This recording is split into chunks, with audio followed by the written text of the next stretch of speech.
Eh, Estamos dando unos minutos porque hay un problema con el enlace que se compartió a las personas inscritas al seminario, pero esperemos que pronto se solucione. Ya lo estamos compartiendo el enlace correcto. Por lo pronto, me gustaría dar la bienvenida a la Universidad Autónoma de Coahuila y en particular a este seminario al doctor Eugenio Mercado López, quien será nuestro expositor de esta tarde. Y voy a permitirme leer su semblanza. El doctor Mercado López es doctor en arquitectura, profesor investigador en la Facultad de Arquitectura de la Universidad de Morelia de San Nicolás de Hidalgo, si lo dije correcto, donde labora desde 1985, desempeñando diversos cargos académicos. Es miembro del Sistema Nacional de Investigadores, nivel 1, también del Consejo Internacional de Sitios y Monumentos, de la Red de Centros Históricos de Ciudades Mexicanas y de la Red de Estudios de Historia del Turismo en México. El doctor Eugenio ha colaborado como directivo en dependencias públicas del sector cultural y turístico, así como de organismos oficiales de participación ciudadana para la protección del patrimonio cultural en Michoacán. Participó también en la comisión que integró el expediente para solicitar la inclusión del Centro Histórico de Morelia en la lista de Patrimonio Mundial en 1991. Ha sido responsable y colaborador en proyectos de investigación auspiciados por instituciones de universidades nacionales y del extranjero, cultivando líneas de investigación sobre la arquitectura y el patrimonio cultural en temas relacionados con la legislación, las políticas públicas y la historia del turismo. Es autor de libros Turismo, Imagen Urbana y Arquitectura en las Políticas Públicas, México en las primeras décadas del siglo XX, en el año 2020, y de Ideología, Legislación y Patrimonio Cultural, Legislación Local para la Conservación del Patrimonio Urbano Arquitectónico en Morelia, 1825-2001, publicado en el 2013. Y bueno, esta tarde tenemos la sesión 3 dedicada al patrimonio privado, que estoy segura que también nos dejará importantes hallazgos y importantes comentarios para este seminario y el objetivo que tenemos en común. Muchísimas gracias, doctor Eugenio, pues en nombre propio, en nombre de la Defensoría de los Derechos Humanos y también en nombre de Heréndida, que es nuestra organizadora, que en un momento ya se va a conectar con nosotros. Y bueno, pues agradecerle su tiempo y su disposición para colaborar. Muchísimas gracias y bienvenido. El micrófono está en silencio. Muchas gracias. No, al contrario, muchas gracias por su invitación. Es un honor poder participar en este seminario y compartir con ustedes esta presentación. Pues sin más, vamos a compartir la presentación para iniciar esta sesión.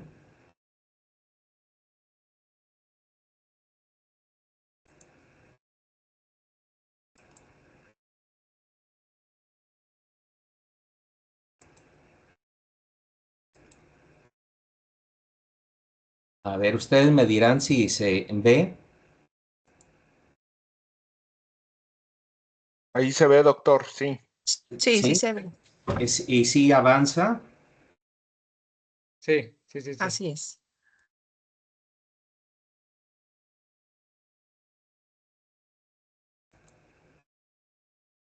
Sí avanza, ¿verdad? Perfecto. Bueno, como lo acaba de comentar la maestra, pues el tema de hoy son las políticas públicas y el patrimonio de propiedad privada. Y en este sentido, pues hay que recordar que como producto de los tratados internacionales y de la trayectoria histórica de México y su propia legislación, pues actualmente en nuestro país consideramos patrimonio, pues tanto el patrimonio natural como el cultural, y dentro del cultural tenemos patrimonio material e inmaterial.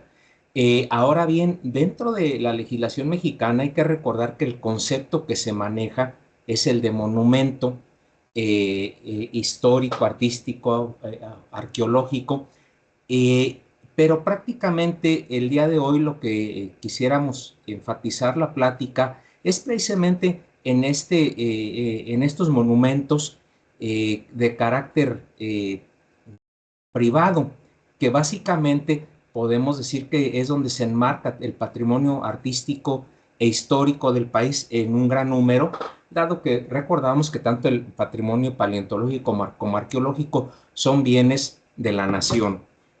Ahora bien, ¿por qué nos enfocamos a este tema? Pues porque el patrimonio de propiedad privada tiene una característica única que lo diferencia de lo público, y es que son bienes que se transan en el mercado inmobiliario. El patrimonio edificado de propiedad privada se compra, se vende, pero también desgraciadamente a veces por intereses de los propietarios es destruido de forma intencional o a veces por causa de los efectos de la naturaleza. Sin embargo, el punto aquí es que este tipo de edificaciones está sujeto a las leyes de la oferta y la demanda.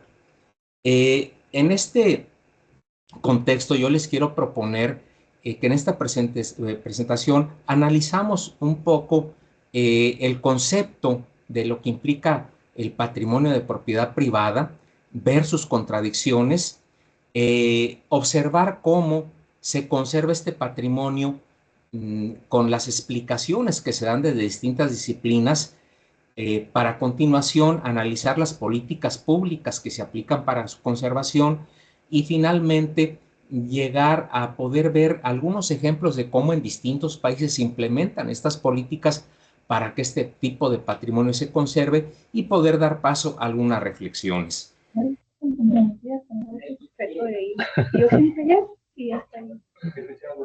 Sí, se escucha por ahí ruido de micrófonos. Quisiera, por favor. Gracias. Bien, para empezar debemos de comentar que el concepto de patrimonio viene de uno más antiguo que es monumento, y también el concepto de propiedad privada se refiere a un concepto nacido ya hace algún tiempo. Este concepto de propiedad privada, donde lo vemos por primera vez manifestado jurídicamente, es el Código francés de 1804, o que se le conoce también como Código Napoleónico, en donde se consagra la idea de que la propiedad privada es un derecho inherente a la naturaleza humana, y este Código Civil, pues su objetivo era proteger el patrimonio de propiedad privada de la injerencia del poder público, del abuso de las autoridades. Es pues un concepto que se confronta con lo público. Y por su parte, el monumento alude, según la Academia Francesa de 1814, a una marca pública destinada a transmitir la memoria de personas o acciones célebres. Y básicamente podemos ver que este concepto está muy vinculado con la construcción del Estado Nacional a fines del siglo XVIII, en el siglo XIX, y también a las ideologías, y es por eso que, por ejemplo, vemos que el concepto de monumento se aplica a las antigüedades mexicanas, que dieron paso a la fundación del Museo Nacional en 1827 en México, y que formó parte de esa idea de homogeneizar a una sociedad diversa culturalmente a partir del concepto de identidad nacional y de estos monumentos que nos remitían a las culturas prehispánicas. También debemos de anotar que precisamente esta idea de la protección irrestricta de la propiedad frente al poder explica el por qué en la legislación mexicana del siglo XIX y particularmente la Constitución de 1857 consagra este derecho de la propiedad privada, lo cual permitía que en el siglo XIX las edificaciones de etapas históricas previas, como la etapa del virreinato, fueran modificadas sin ninguna cortapisa por parte del poder público. Se normaba el diseño de las nuevas edificaciones, pero no se prohibía de que éstas fueran reconstruidas o modificadas. este concepto de patrimonio como lo entendemos ahora, pues simple y sencillamente no existía. Por el contrario, las leyes, los reglamentos, los incentivos fiscales del siglo XIX en México eh, promovían la modificación del escenario urbano con la idea de modernizar a la ciudad y embellecer a la imagen urbana. Una muestra es esta cuadra de la ciudad de Morelia, donde podemos ver cómo era la ciudad hasta fines del siglo XIX y cómo aparece ya para el siglo XX. Podemos ver que en realidad las edificaciones de origen colonial prácticamente no existe ninguna como eran originalmente, sino que todas fueran modificadas a fines del XIX y principios del XX. Pero desde luego que los conceptos van cambiando. Y ya para el siglo XIX, pues hay que recordar que se dan estos movimientos de las ideas socialistas, Augusto Comte, que plantea una conciencia colectiva frente a los abusos de la riqueza.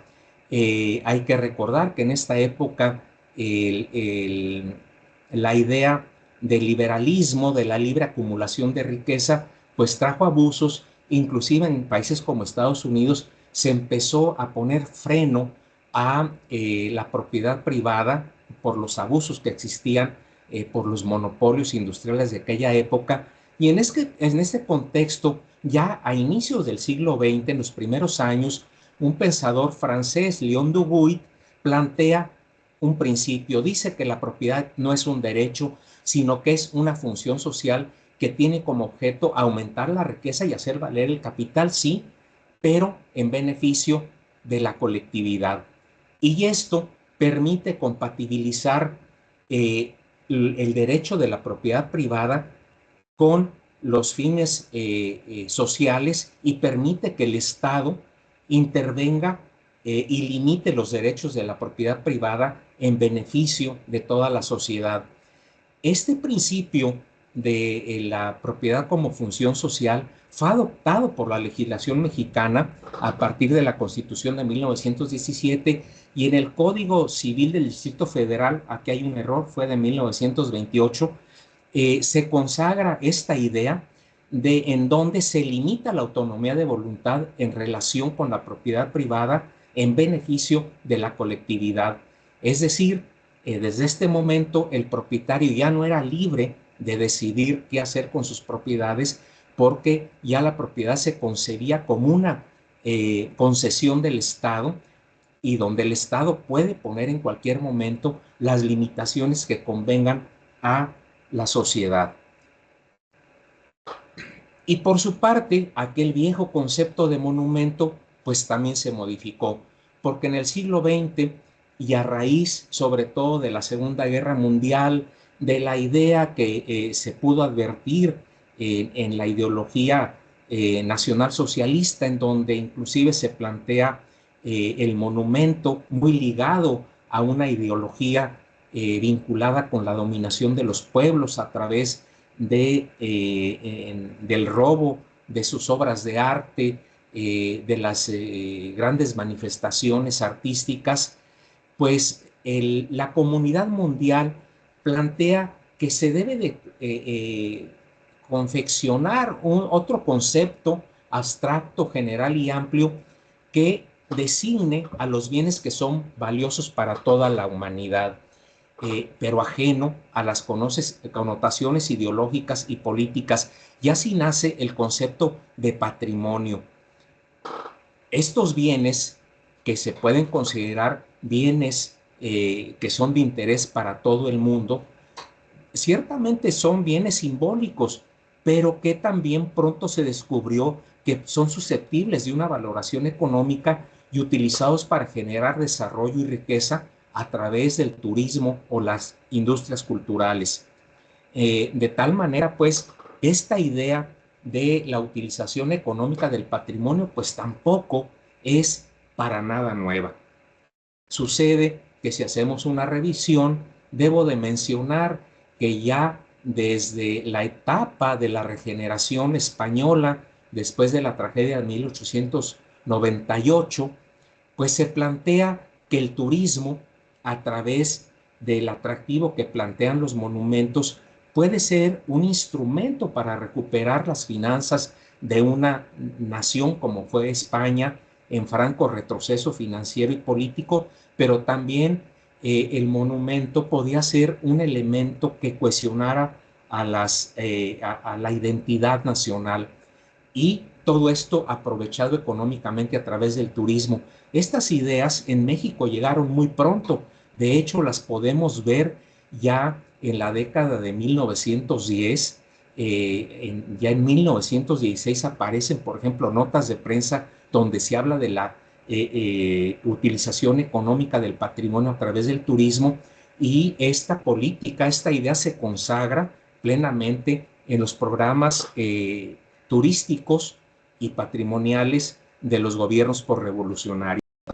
De tal manera, pues, que así poco a poco se va configurando esta idea que ahora podemos plantear, y es que básicamente hablar de un monumento edificado de propiedad privada encierra un contrasentido. ¿Por qué? Porque de origen la idea de monumento y de patrimonio se vincula a lo público. En cambio, el de propiedad se vincula a lo privado y al interés de acumular riqueza. Son, digo yo, como agua y aceite. Son dos conceptos que hemos tratado de compatibilizar, pero que ahí están sujetos a estas ideas de donde se originaron, lo público y lo privado, el interés del propietario por la riqueza y el interés público por el beneficio social. Ahora bien, como quiera que sea, actualmente hablar de monumentos históricos o artísticos de propiedad privada o de patrimonio de propiedad privada es algo pues muy común. Y podemos ver que en todas las políticas públicas de países como México sucede que el patrimonio cultural y natural, el patrimonio cultural material e inmaterial, pues está muy presente en las políticas públicas. Ya en anteriores exposiciones nos han explicado cómo hay un derecho al patrimonio consagrado en la Constitución y en las leyes mexicanas, y también la idea de que el patrimonio puede ser fuente de riqueza y desarrollo para comunidades con carencias económicas, como se plantea, por ejemplo, con ese programa del Tren Maya, que pese a las controversias, pues no deja de ser una idea interesante de cómo aprovechar este patrimonio para elevar el nivel de vida de comunidades tradicionalmente pues muy pobres. Y desde luego así vemos cómo hay muchos planteamientos de programas, de leyes, de iniciativas que tratan de sí proteger el patrimonio, pero al mismo tiempo aprovecharlo con distintos fines. Ahora bien, pasemos a otra idea. Desde luego que conservar el patrimonio, pues sabemos que requiere de muchos aspectos. Ya en la sesión anterior, el doctor Rosales nos habló de las posibilidades técnicas de la restauración de los monumentos. Pero, ¿qué sucede con otros factores que no tienen que ver necesariamente con la intervención? Realmente, la intervención del patrimonio es una parte de todo este entramado. En realidad, la conservación del patrimonio es una carrera contra el tiempo, contra los agentes naturales, de monumentos que están expuestos a terremotos e inundaciones, y desgraciadamente también a los seres humanos, que destruimos en muchas ocasiones el patrimonio por distintos intereses económicos o políticos. Hemos visto esas imágenes de fundamentalistas islámicos destruyendo monumentos antiguos en Medio Oriente, en fin, muchas imágenes como estas en la prensa, de tal manera que la sociedad actual tiene un problema básico, y es cómo conservamos estos bienes, pero al mismo tiempo manejamos su transformación, su adaptación a nuevos usos, los protegemos de su deterioro y su destrucción. Y tal vez una pregunta básica, pero que es importante de responder es, ¿por qué se conserva el patrimonio? Y para esto podemos acercarnos a distintas disciplinas. Por ejemplo, ha habido arquitectos como Aldo Rossi que han dicho que en una parte de la conservación de inmuebles antiguos se debe a que los edificios o los espacios tienen una capacidad intrínseca para contener nuevas funciones diversas y distintas a las originales. Esto lo podemos comprobar en la historia de la arquitectura, donde prácticamente todas las edificaciones que conocemos del pasado, a través de su historia, han sufrido distintas modificaciones para adaptarse a nuevos usos. Esa es una parte que explica por qué se conservan. Se conservan simple y sencillamente porque siguen siendo útiles a través de adaptaciones a través del tiempo. Pero por otra parte, Indovina, cuando planteó la intervención en el centro histórico de Bolonia, en Italia, en los años 60, pues planteó algo también muy interesante, que lo antiguo tiene un valor económico que es susceptible de aprovecharse para el desarrollo de una comunidad. Y esto lo podemos ver en muchísimos ejemplos a nivel mundial, cómo los centros históricos se conservan con la finalidad de atraer al turismo y de esta forma generar recursos económicos para estas ciudades o para los países donde se ubican. De tal manera que, de acuerdo a Indovina, pues la valoración económica de áreas históricas también puede ser una motivación de su conservación. De tal forma que esto se contrapone a la idea de tener que destruir lo antiguo para generar nuevos edificios y a través de ellos generar riqueza. Por otra parte, los sociólogos, sobre todo en el ámbito francés, latinoamericano, han planteado que en realidad el patrimonio es una construcción social, en donde hay una selección por parte de personas y grupos en donde identifican bienes que son valiosos por distintas motivaciones y razones, pero ellos dicen que al momento que se hace la selección se generan valores simbólicos, políticos y también económicos. Ellos plantean que detrás de estos grupos hay ideas y hay intereses que los llevan a seleccionar cierto tipo de bienes para darles esa denominación de monumento o de patrimonio. Ahora bien, también los sociólogos dicen que aquí hay que identificar muy claramente que no todo este patrimonio es igual. Dentro de este patrimonio hay bienes privados que no están disponibles para el disfrute universal. Yo no puedo entrar a una casa antigua de propiedad privada y disfrutar de sus interiores nada más por el simple argumento de que es patrimonio. Me van a decir, detente, esto es propiedad privada y aquí no pasa nadie, y tienen razón. No son bienes que están dispuestos para el disfrute universal y al mismo tiempo son bienes que están sujetos a las leyes de la economía, en donde se busca el máximo beneficio económico, y esta idea está muy vinculada a la compra-venta del arte y de las antigüedades. Creo que muchos hemos visto este programa de televisión, El precio de la historia, donde podemos ver constantemente cómo los bienes antiguos, las antigüedades, son bienes que se transan en el mercado, y esta lógica es la misma que gobierna pues el comercio inmobiliario de edificaciones antiguas.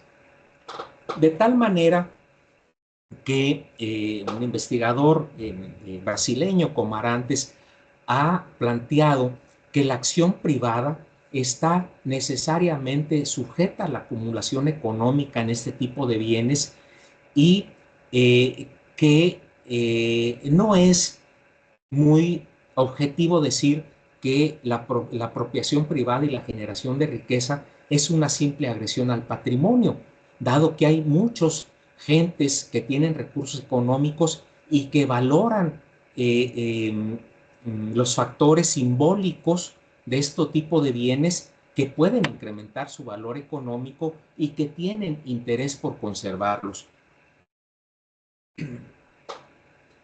Ahora bien, dado que hay un consenso por parte de muchos especialistas que el factor económico es importante para explicar por qué se conservan estos bienes del pasado, pues debemos de acudir al enfoque económico de los economistas y hay que recordar que la economía estudia a los bienes culturales desde la disciplina que es la microeconomía, que es la parte de la economía que estudia los recursos escasos. Para los economistas, los bienes esculturales son objetos escasos por su rareza o por su antigüedad. Y obviamente todos sabemos que un bien que es escaso es, tiene un mayor valor económico. Mientras más escaso sea el bien, sube su valor económico. Un ejemplo es el primer número del cómic de Superman, que ahora sabemos que en algunas subastas se ha subastado, valga la redundancia, por millones de dólares, aunque para muchos sean unas simples hojas de papel y que desde luego no puede compararse para muchos de nosotros por los valores que puede tener, por ejemplo, una pieza arqueológica de las culturas mesoamericanas. Sin embargo, pues para los coleccionistas ese tipo de objetos raros tiene un valor especial. Ahora bien, la microeconomía estudia a este tipo de bienes desde distintos enfoques. Los estudian como un recurso escaso, los estudian por la expresión monetaria de estos valores, el carácter que tienen como bienes públicos y también aluden a las fallas de mercado. Vamos a analizar un poquito estos temas. Desde luego que el primer tema para los microeconomistas es la escasez. La escasez es un tema central de toda sociedad. Toda sociedad nos preocupa qué producir, cómo producir, para quién producir, cómo podemos racionar los artículos en el tiempo y cómo lograr el mantenimiento y crecimiento del sistema. Esto lo podemos ver, por ejemplo, en temas tan sensibles como la alimentación o como los medicamentos, en los sistemas de salud pública. Es evidente que son recursos escasos que hay que producir de una manera inteligente y distribuir de una manera inteligente, porque si no generan muchos problemas sociales por el deterioro del sistema de salud pública, por ejemplo. Pero los economistas plantean que la escasez puede ser resuelta de forma ideal por eh, eh, la fuerza de la oferta y la demanda. Cuando hay escasez, siempre habrá interés por parte de las gentes que tienen recursos por producir esos bienes escasos, porque sus precios aumentan de tal manera que con el paso del tiempo y por el juego de oferta y demanda, pues dicen los economistas que de forma natural los precios estabilizan el acceso a estos productos escasos. Bueno, ellos dicen que no se requiere de otra intervención en el mercado, pero desde luego que admiten que hay excepciones y que en muchas ocasiones no solo se tienen que poner en juego este proceso de oferta y demanda, sino que tienen que entrar una regulación por parte del gobierno. Creo que durante la pandemia lo vimos, nada más por ejemplificar, les debo recordar cuando hubo la escasez de gel para las manos, de cubrebocas, ¿qué hizo el gobierno? Intervino para regular el mercado y que toda la sociedad tuviéramos acceso a ese tipo de productos que en ese momento eran esenciales. Y desde luego la oferta y demanda también hizo su juego y al paso del tiempo vimos que los precios se estabilizaron. Este es un ejemplo muy burdo de cómo opera este tipo de mecanismos en el mercado. Por otra parte, dicen los economistas que el precio, pues la valoración económica en moneda es un denominador común que puede expresar los valores de los bienes que se transan en el mercado. Inclusive, si ustedes leen libros de microeconomía, es realmente fascinante cómo los economistas son capaces de plantear fórmulas matemáticas para determinar, por ejemplo, en un juicio de divorcio, qué cantidad le debe de dar el esposo a la esposa que se dedicó a cuidar niños y hacer las labores del hogar como compensación por los años que los desarrolló, por ejemplo. Pero los economistas también admiten que no todos los valores del patrimonio cultural pueden ser expresados en términos de precio. Y yo les pongo como ejemplo una imagen religiosa que es venerada por los milagros que puede conceder a los fieles, pues evidentemente a nadie se nos ocurriría de forma sensata ponerles un valor económico, no sé, digamos, a la imagen de la Virgen de Guadalupe en el ayate de Juan Diego. Digo, es una tontería. Es imposible expresar monetariamente el valor social, histórico, identitario que tiene ese lienzo para los mexicanos. Y esto es una muestra clara que el precio no puede ser siempre aplicado a los bienes culturales.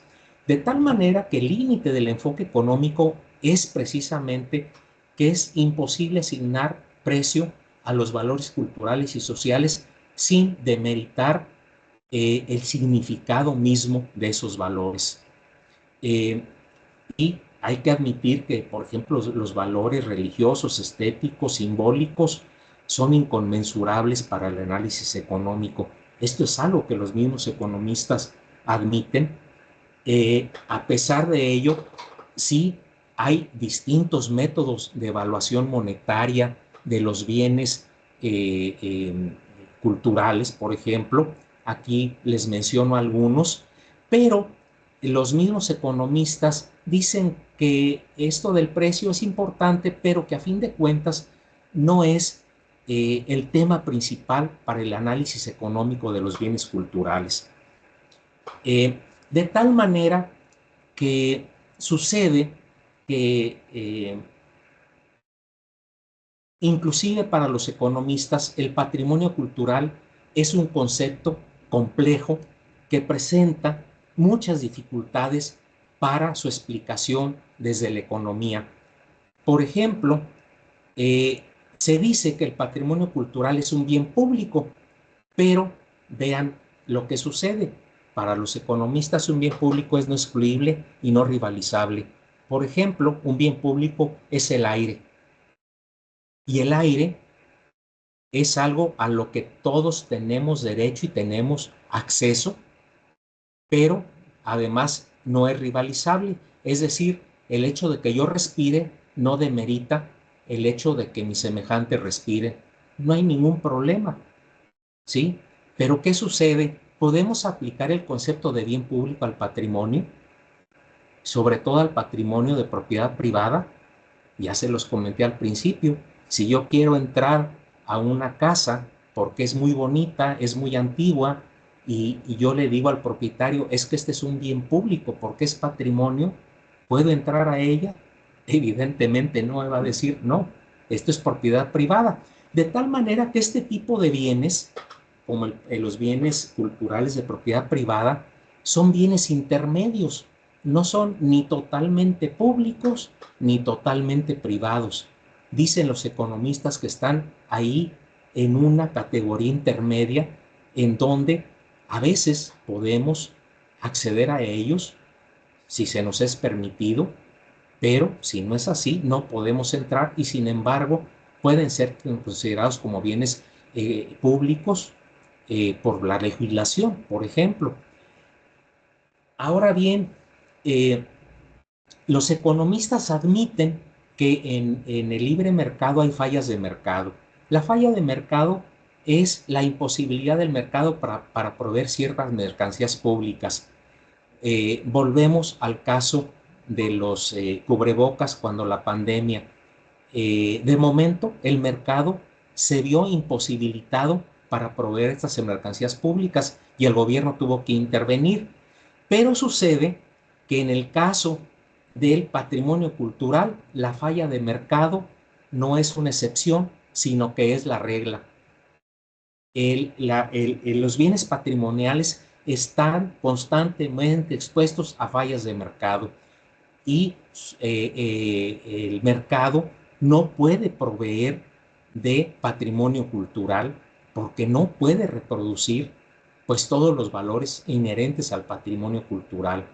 De tal manera que el análisis económico nos dice algo que parece muy evidente, pero ya vimos que puede ser muy complejo. Los mercados no pueden producir y proveer de patrimonio cultural. Pero nos dicen, hay algo más importante, que es el estudio de las políticas públicas, es decir, analizar cómo actúa el gobierno y la sociedad cuando los mercados fallan. ¿Qué hace el gobierno y la sociedad para garantizar la conservación del patrimonio y poder utilizarlo y transmitirlo a las siguientes generaciones? En este sentido, debemos de recordar que para los economistas el patrimonio puede ser considerado una mercancía y como ellos dicen, pues para que exista un mercado, en este caso de una mercancía que podemos denominar patrimonio cultural, necesitamos que exista un inventario. Es decir, necesitamos una colección de objetos que ofertar como bienes culturales susceptibles de ser consumidos. Deben de estar disponibles para el consumo y por eso vimos en la exposición de hace 8 días del doctor Rosales que en el caso del patrimonio edificado, técnicamente es posible intervenir el patrimonio cultural edificado y ponerlo a punto a través de acciones de restauración para que esté disponible para el uso, para el consumo. Y luego vendría el consumo en sí mismo, pero entre la disponibilidad para el consumo y el consumo hay externalidades, es decir, factores externos que pueden afectar ese consumo. Por ejemplo, la valoración social del patrimonio cultural es una externalidad. Si la sociedad no valora un inmueble, lo puede dejar destruir, simple y sencillamente porque se le hace feo o viejo. También una externalidad es la evaluación monetaria. Cuando un bien está sujeto a la oferta-demanda del mercado, pues puede correr el riesgo de que alguien diga, pues a mí me conviene dejar caer esta edificación porque vale más como terreno que como antigüedad. Y también están las ineficiencias de la propiedad privada por información imperfecta. ¿Cuántos propietarios privados de bienes patrimoniales no les causan daño porque simple y sencillamente no están informados, toman decisiones incorrectas y acaban por deteriorarlo? Y desde luego una externalidad es las políticas públicas. Si las políticas públicas, las decisiones de gobierno son proactivas con el patrimonio, hay mayor posibilidad de que se conserve. Si la política pública no cuida este aspecto, pues es muy posible que estos bienes se deterioran, sufran daños, falta de protección, etcétera, y vamos a terminar perdiéndolos.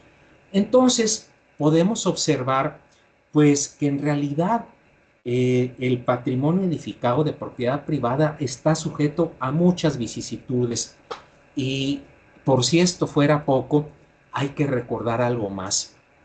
Cuando los urbanistas analizan los centros históricos, nos llaman la atención acerca de un aspecto y nos dicen, recuerden que muchos centros históricos siguen siendo centros urbanos.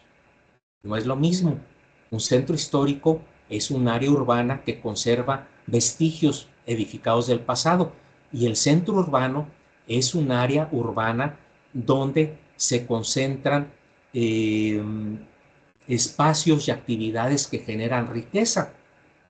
Por ejemplo, comercios, bancos, sedes de entidades financieras, económicas, de conglomerados industriales que de alguna forma dominan y marcan el rumbo de la economía de una ciudad y una región. Por ejemplo, en la Ciudad de México, el centro histórico de la Ciudad de México es un centro histórico y un centro urbano.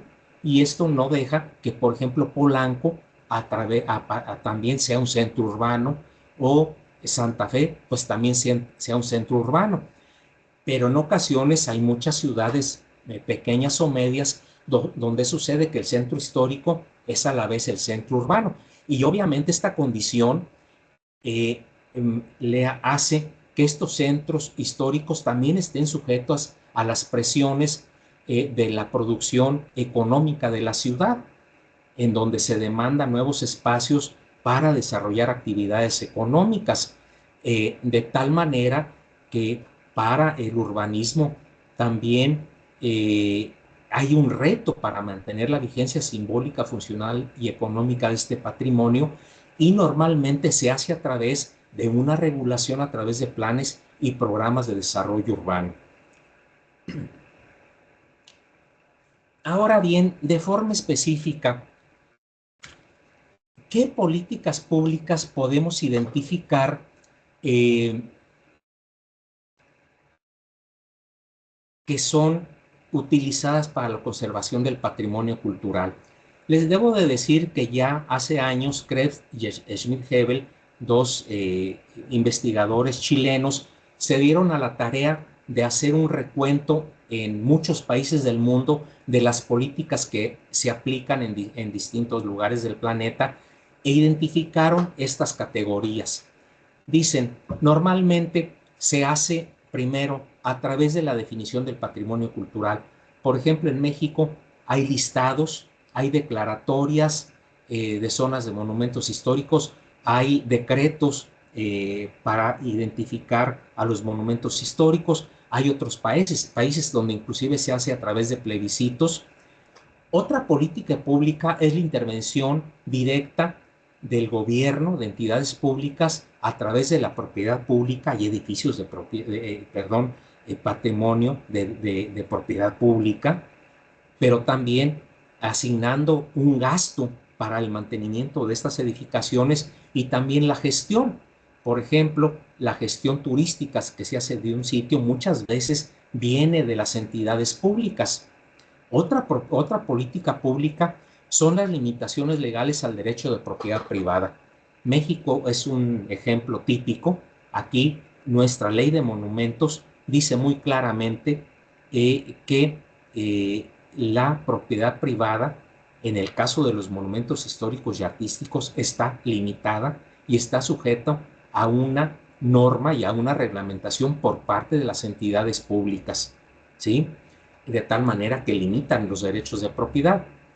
Pero también hay países en donde se privilegian los incentivos económicos, en donde el Estado otorga beneficios fiscales para los grupos sociales, para los propietarios, para cualquier entidad privada que invierta en la conservación del patrimonio.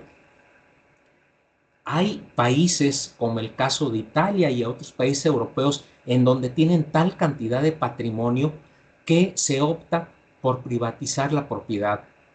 Y es frecuente que veamos que el gobierno transfiere bienes públicos a propietarios privados con tal de que inviertan en estos sitios para que se conserven y se aprovechen. Pero también podemos ver que puede estar privatizada. Por ejemplo, aquí en México, cuando entidades como Adopte una obra de arte realizan labores en pro del patrimonio, en realidad estamos viendo una forma de privatización de la gestión del patrimonio, en donde el gobierno delega esta gestión en entidades privadas. Inclusive en la Ley Federal de Monumentos de México está previsto que se pueden configurar organismos, asociaciones privadas, comunitarias, para realizar la gestión, por ejemplo, del templo de una comunidad indígena. Por otra parte está la política de educación. Y las políticas de educación son desde el establecimiento de programas formales para la formación de investigadores o de restauradores, de especialistas en intervención de bienes inmuebles, hasta programas de concientización para público abierto, de programas de concientización para la niñez, de programas de difusión a través de los medios de comunicación para concientizar a la gente del valor de un sitio emblemático, de un lugar. Y desde luego debemos de decir que en el caso específico del patrimonio edificado estamos inserto en áreas urbanas, y estas áreas urbanas están sujetas a otra política pública, que es el ordenamiento territorial y urbano, que se da a través de los planes y programas de desarrollo urbano, los programas parciales de desarrollo urbano, en el caso de México, los planes de gestión que recomienda la UNESCO que se lleven a cabo para los sitios patrimonio mundial, por dar algunos ejemplos. De tal manera que aquí podemos encontrar las principales políticas públicas que se pueden implementar y que de hecho se implementan en el ámbito mundial. Ahora, déjenme decirles que no todos los países ponen en práctica estas políticas. Por ejemplo, en los países latinoamericanos, las políticas son muy similares a algunos países europeos como Francia, Italia o España, donde hay un énfasis en la intervención directa del Estado en la propiedad y gestión del patrimonio cultural, pero también con limitaciones impuestas a la propiedad privada de bienes culturales. En esto nos semejamos mucho a otros países latinoamericanos. Pero, por ejemplo, hay otros países como los anglosajones que prefieren otro tipo de políticas, y podemos ver que en países anglosajones, por ejemplo Estados Unidos, Inglaterra y Canadá, por mencionar algunos, hay programas de beneficios fiscales, especialmente tributarios, para cuando la iniciativa privada protege el patrimonio. Ahorita vamos a ver algunos ejemplos, pero también en estos países hay una elevada valoración social del mecenazgo y del voluntariado privado que se preocupa de conservar el patrimonio. Y básicamente lo que nos dice la economía es que debemos de estar atentos a analizar precisamente cuáles son las políticas que se integran en cada lugar o en cada ciudad, en cada país, para entender el problema de la conservación del patrimonio de propiedad privada. En el caso de México, es muy claro que las políticas públicas en este tema están integradas por un cuerpo legal que norma las intervenciones en el patrimonio y limita los derechos de los propietarios. Podemos observar que hay una inversión pública para mejorar la imagen urbana de espacios públicos y edificios emblemáticos, porque esto se debe a que hay una gestión pública del patrimonio que se orienta a la especialización turística de centros históricos o de los llamados, por ejemplo, pueblos mágicos. Y este tipo de políticas es muy similar a la que se sigue en los estados y en los municipios de nuestro país. Estas son las políticas preponderantes, y en este sentido podemos ver que este tipo de políticas se vinculan mucho a los programas de revitalización urbana, que tienen como fin, pues, corregir la decadencia urbana.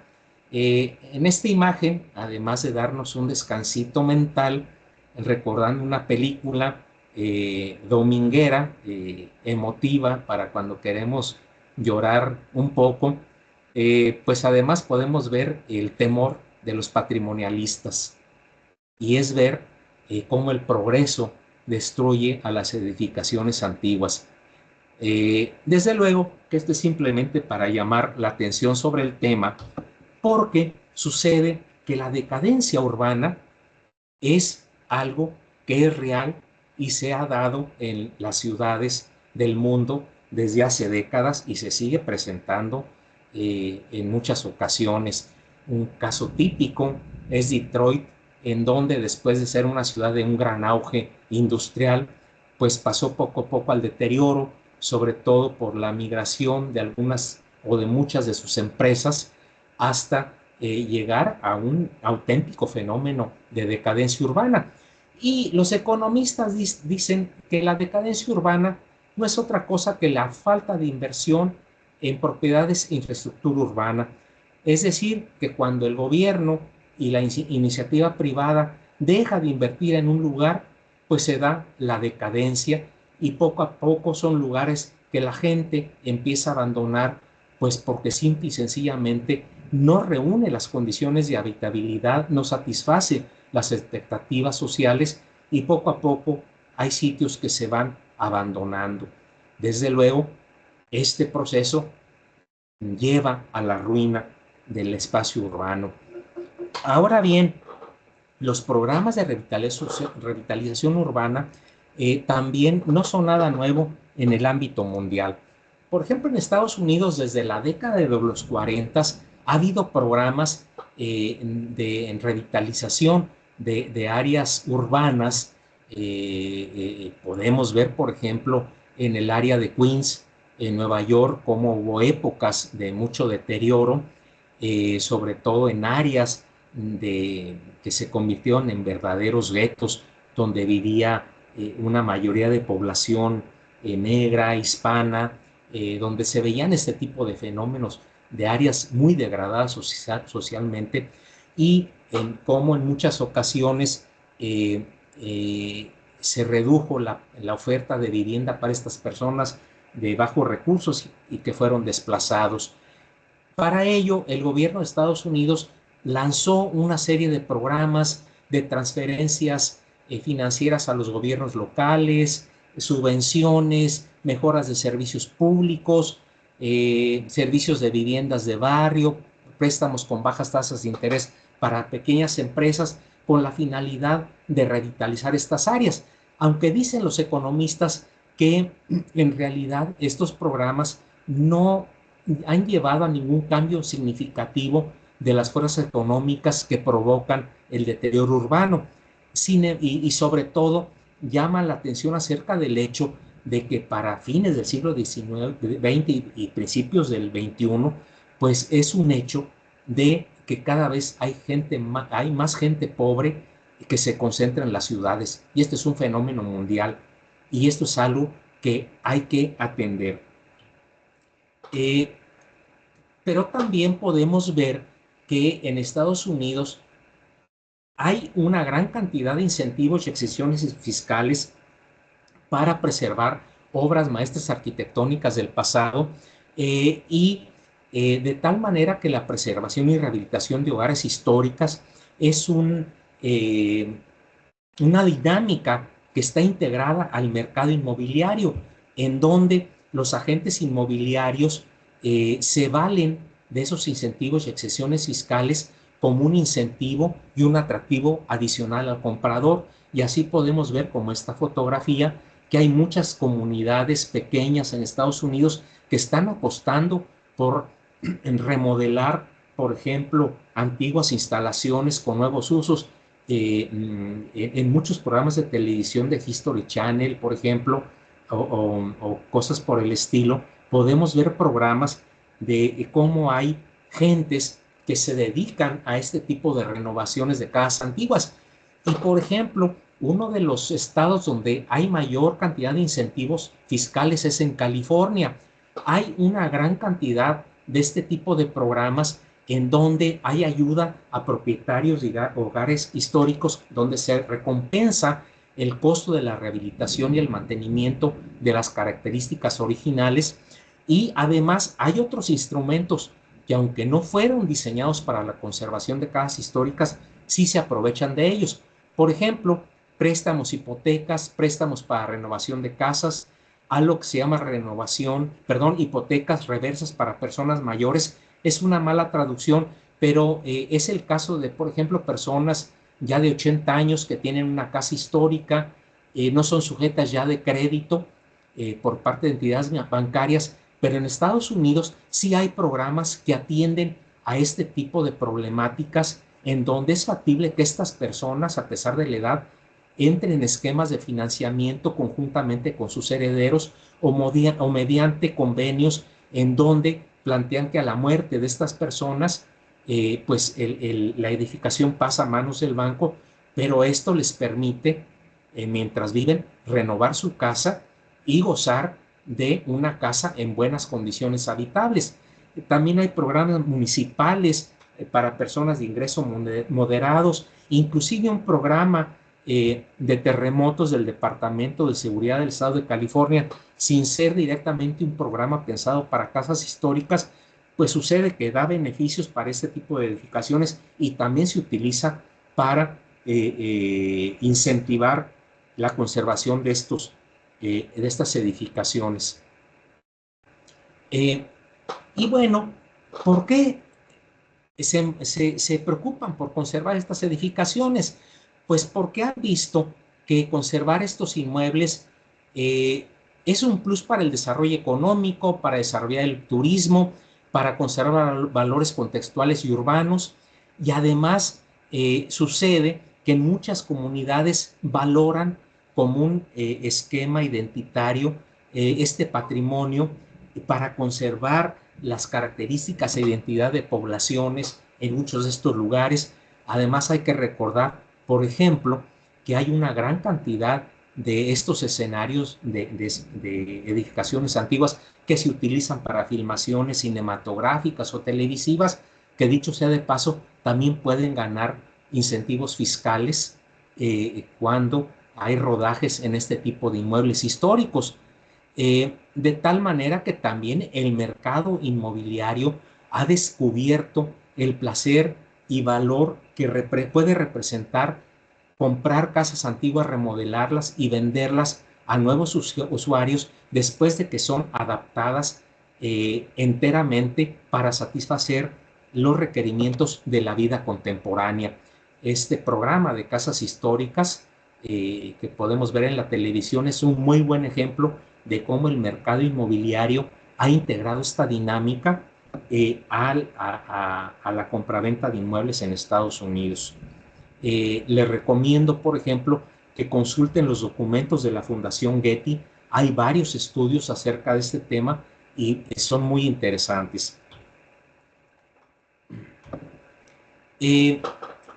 Ahora bien, veamos otros países.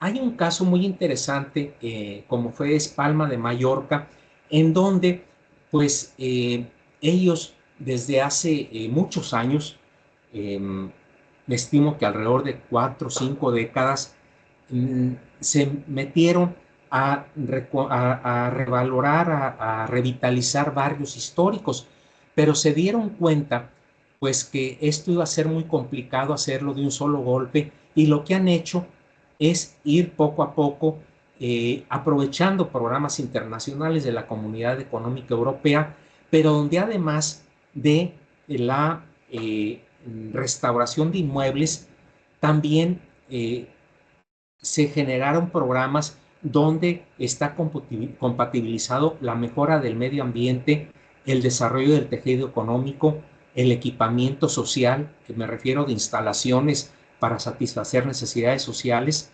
equipamiento de formación, seguimiento, evaluación y divulgación del patrimonio, programas sociales y de formación e inserción laboral. Es decir, es una política integral para revitalizar áreas urbanas, además de la simple restauración de inmuebles históricos. Y desde luego, en esto se aprovecharon bolsas económicas a partir de la financiación internacional y nacional en España, de tal forma que así podemos ver cómo los barrios de esta ciudad a través de los años han adquirido nueva vida a partir de ir barrio por barrio, inmueble por inmueble, revitalizándolos a través de la restauración y adecuación para la vida contemporánea.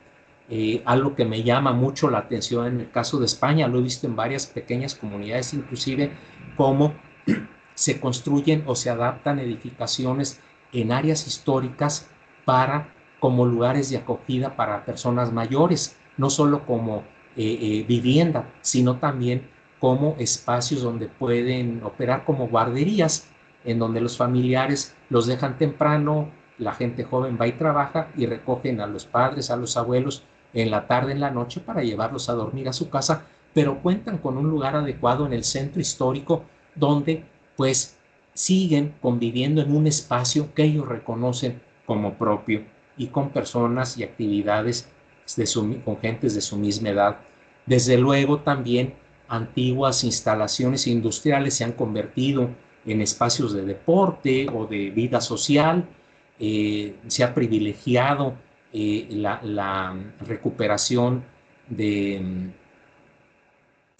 manufacturas locales, la impartición de talleres, y en otras ciudades como Ávila en España, que muchos de ustedes, o como muchos de ustedes reconocemos que es una ciudad bellísima, en donde además enfrenta este problema de conservar esta muralla centenaria, milenaria casi, junto con la idea de revitalizar el sitio.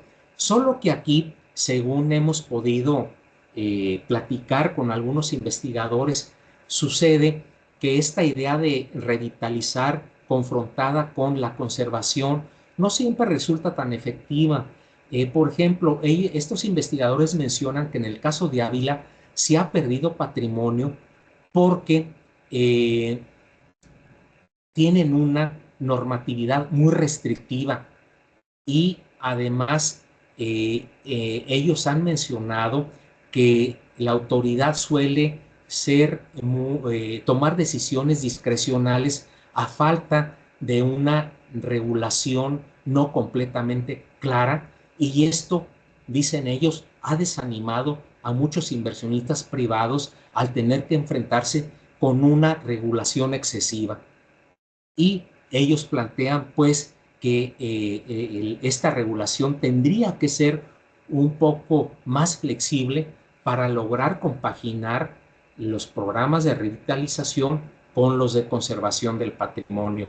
Entonces, pues como podemos ver, en algunos casos los programas son exitosos y en otros no tanto. Otro caso muy interesante es el de Toledo, un caso muy similar al de Ávila, pero en donde hay algo muy interesante, y es que aquí pues no se han tentado el corazón para insertar nueva arquitectura en este contexto histórico, pero eso sí, cuidando la calidad de las nuevas edificaciones.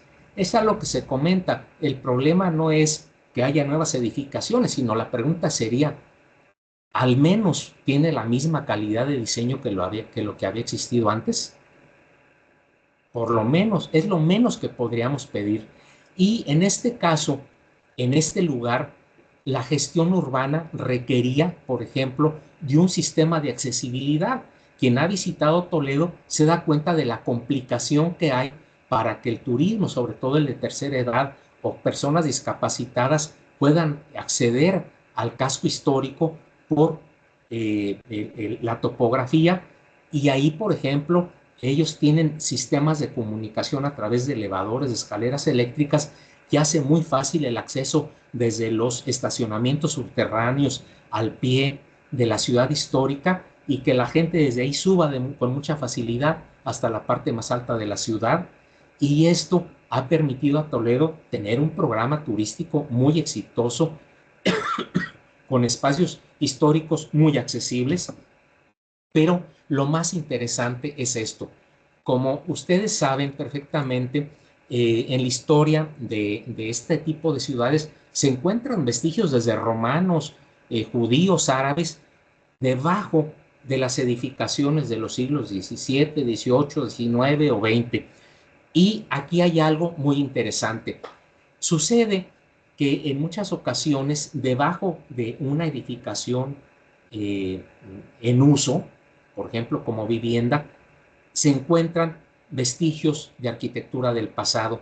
Y en estos casos hay un programa en donde se financia la restauración del inmueble habitado y desde luego de los vestigios arqueológicos, en donde hasta un 70% corre por cuenta del Estado a fondo perdido por parte del gobierno de la ciudad. La persona propietaria únicamente tiene que aportar el 30% para la restauración del inmueble donde vive y la parte arqueológica corre por cuenta del Estado. ¿Cuál es la condición? Que permitan que los visitantes, los turistas, entren a estas áreas históricas. Para acceder a estas áreas, desde luego, se venden los recorridos turísticos y el turismo paga una cuota por acceder a estos espacios.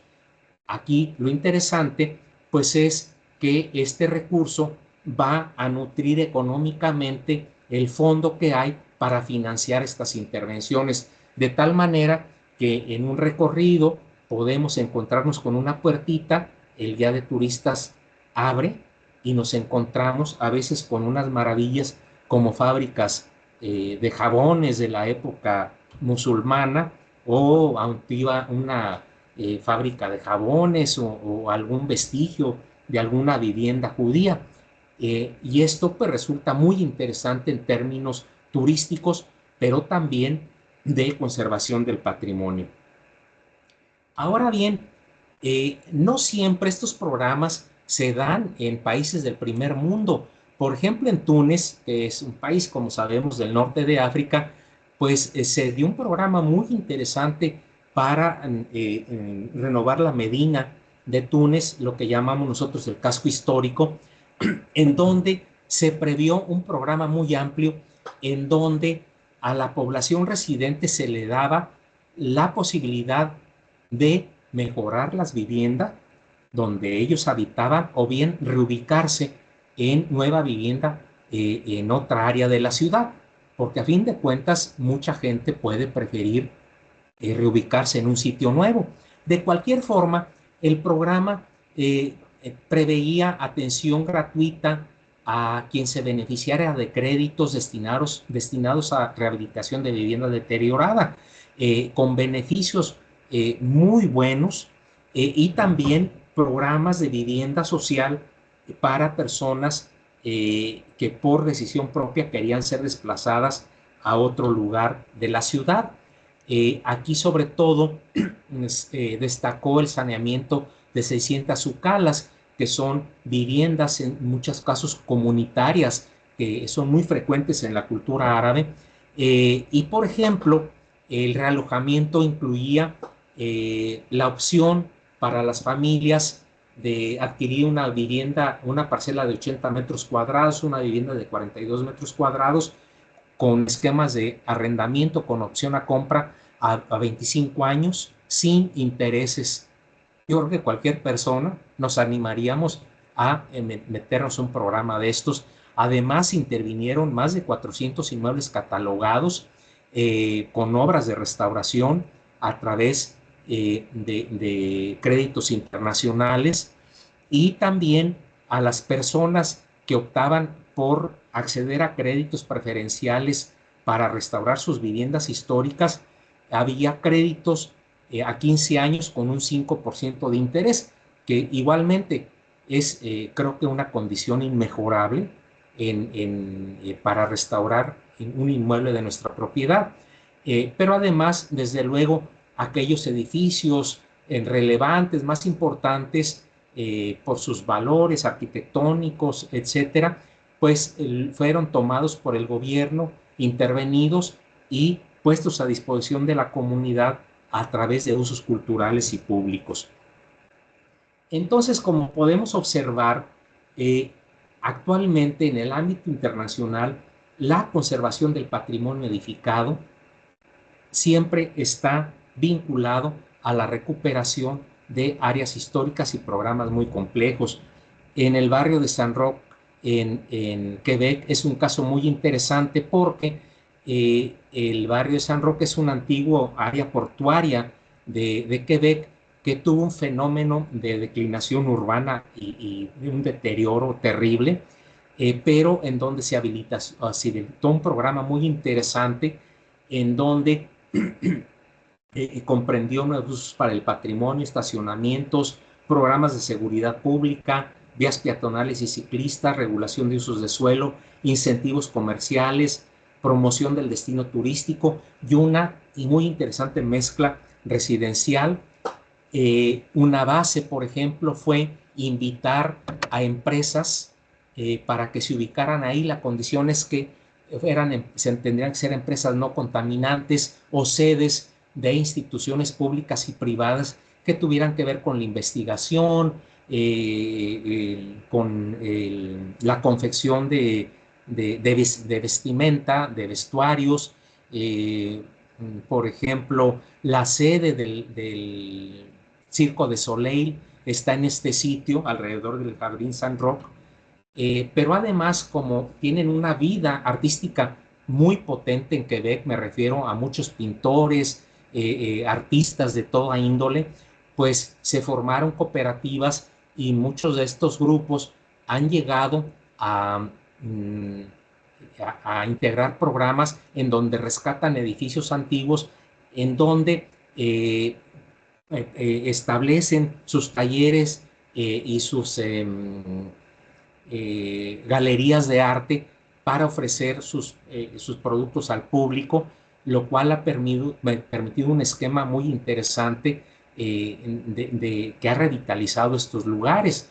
Pero también para la vivienda social hay vivienda subvencionada por parte del gobierno y desde luego la vivienda de tipo medio y residencial, pues ese sí se ha dejado a cargo de la iniciativa privada. Por ejemplo, hay algo muy interesante.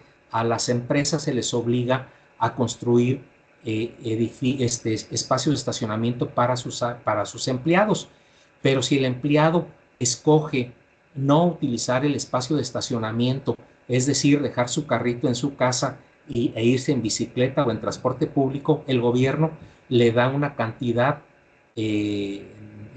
mensual en compensación por dejar libre ese espacio.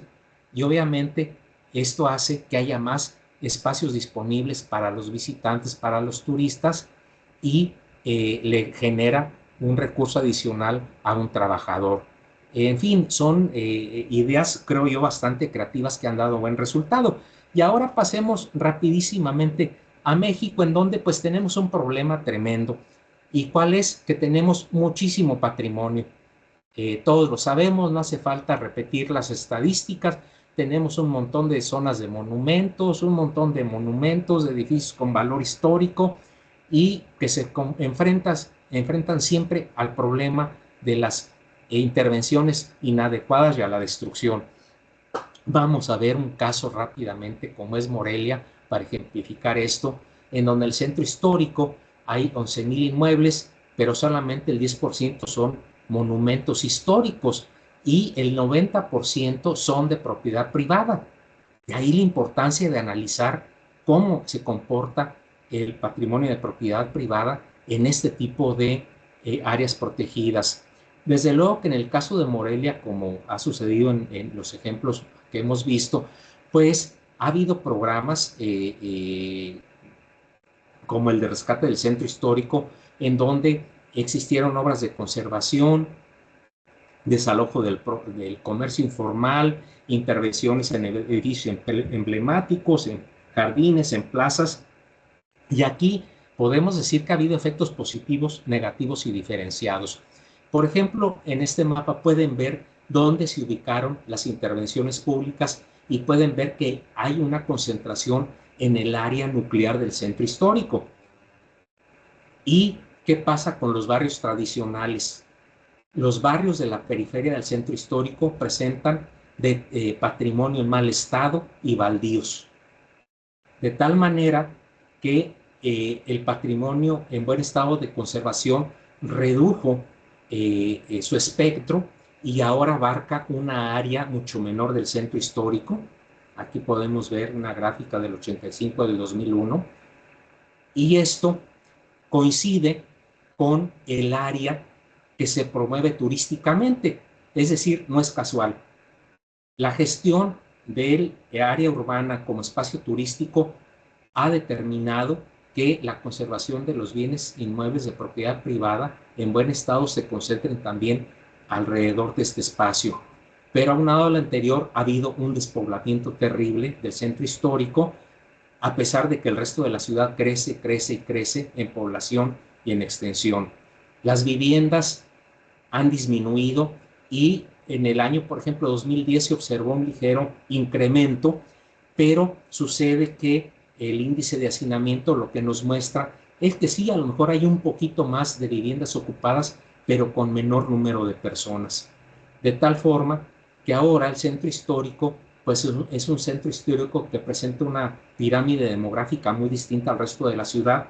Es un centro histórico donde hay una franja de estudiantes, hay que recordar que concentra muchas sedes de universidades públicas y privadas, y también un espacio donde digo yo que es un espacio de viudas, es decir, predominan mujeres de edad madura, de edad mayor, y obviamente con pocos recursos económicos para enfrentar la conservación de inmuebles que han heredado y que tienen como propiedad. Y también es necesario plantear que los centros históricos no son homogéneos.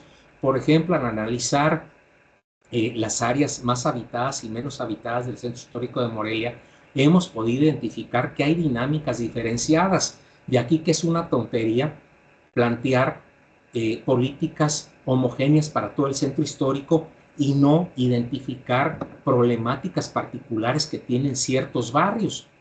Creo que de ahí es que se puede identificar por qué muchos de estos programas no tienen éxito. Se trata por igual un área que es diversa. Y si nos vamos específicamente al patrimonio, podemos ver que hay desde un patrimonio monumental hasta un patrimonio muy modesto y del siglo XX, que es interesante, de tal manera que la mayoría de estos bienes son de propiedad privada, pero donde podemos ver que el edificio relevante y tradicional, que son estas grandes casonas, pues básicamente en su gran mayoría se conservan en muy buen estado porque sus espacios son generosos, tienen áreas muy amplias, pueden ser adaptadas para nuevos usos con mucha facilidad, y esto es un incentivo para el propietario o para gente que se interese en comprarlas. En cambio, las pequeñas casitas, los inmuebles más modestos, tienen terrenos de pequeñas dimensiones, espacios de pequeñas dimensiones. En muchas ocasiones son inmuebles hechos de materiales deleznables, y esta baja capacidad para contener nuevos usos lleva a que se les modifique a veces totalmente, de tal manera que podemos ver que en muchas ocasiones son edificaciones que conservan el uso habitacional, pero sus dueños las han modificado totalmente, y este patrimonio se está perdiendo. Ahora bien, hay que enfatizar que hay oportunidades en el mundo contemporáneo para el patrimonio edificado de propiedad privada. Por ejemplo, hay fenómenos que se están observando, como de redensificar áreas deshabitadas, espacios deshabitados, perdón, de los centros históricos. Esto que se llama la ocupación de los vacíos urbanos dentro de las zonas históricas. ¿Por qué? Porque es un hecho de que este modelo urbano de expansión ilimitada no es sostenible a largo plazo. Tenemos que redensificar y ocupar de manera más inteligente las áreas centrales de la ciudad, porque eso abarata la dotación de servicios, la dotación de equipamiento básico, y esto lo podemos ver comparando ciudades donde tienen modelos expansionistas con aquellos que tienen modelos concentrados y con poblaciones similares, y en donde obviamente se tienen que prever aspectos como el transporte público. Hay un aspecto, por ejemplo, que en México creo que hemos desperdiciado de una forma terrible, como es el uso de las áreas de amortiguamiento. Ustedes saben que alrededor de una zona de monumentos hay áreas de amortiguamiento, y no hemos sabido explotar el potencial de estas áreas de amortiguamiento, por ejemplo, para ofertar nueva vivienda que esté en los límites o en el centro, perdón, en la periferia del centro histórico, donde te permitan gozar de todo lo bueno de la vida contemporánea y al mismo tiempo disfrutar de las bondades de un centro histórico. Este es un caso en Morelia que se hizo muy aledaño al centro histórico, y también podemos observar que hay nuevos fenómenos como la vivienda turística, en donde creo que todavía es un fenómeno que hay que analizar. A mí no me queda claro qué tan benéfico o lesivo para el patrimonio es, porque yo sí he observado que en muchas ocasiones ha permitido que edificaciones poco valoradas se restauren para este tipo de uso. Creo que el problema es que no se regule, pero aquí podemos ver cómo precisamente este tipo, la restauración de viviendas para usos turísticos, por ejemplo, en el caso de Morelia, han ido a las áreas periféricas, donde les he mencionado que se está destruyendo más el patrimonio.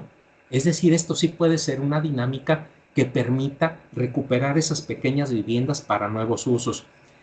Y por otra parte, el turismo sigue siendo algo que está alentando el desplazamiento de personas por el mundo. Hay que recordar que cada vez somos una sociedad arraigada a un lugar y nos estamos convirtiendo en nómadas globales.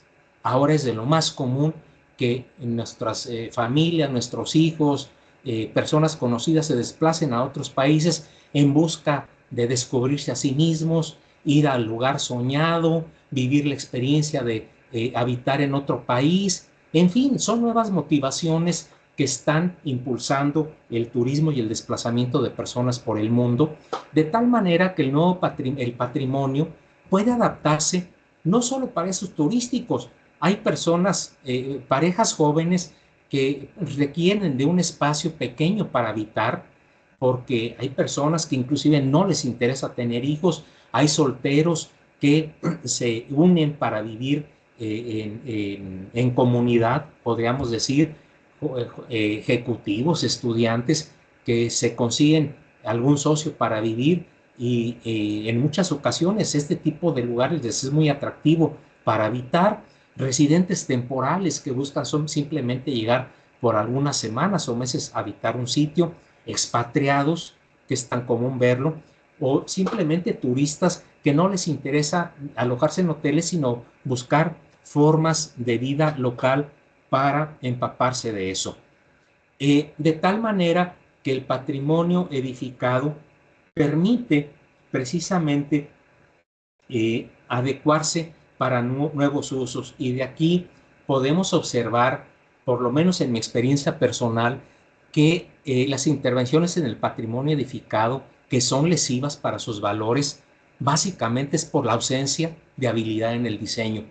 La intervención en inmuebles históricos es algo muy interesante, pero es algo complejo que sí requiere de meterse a estudiar, porque se requiere de habilidad.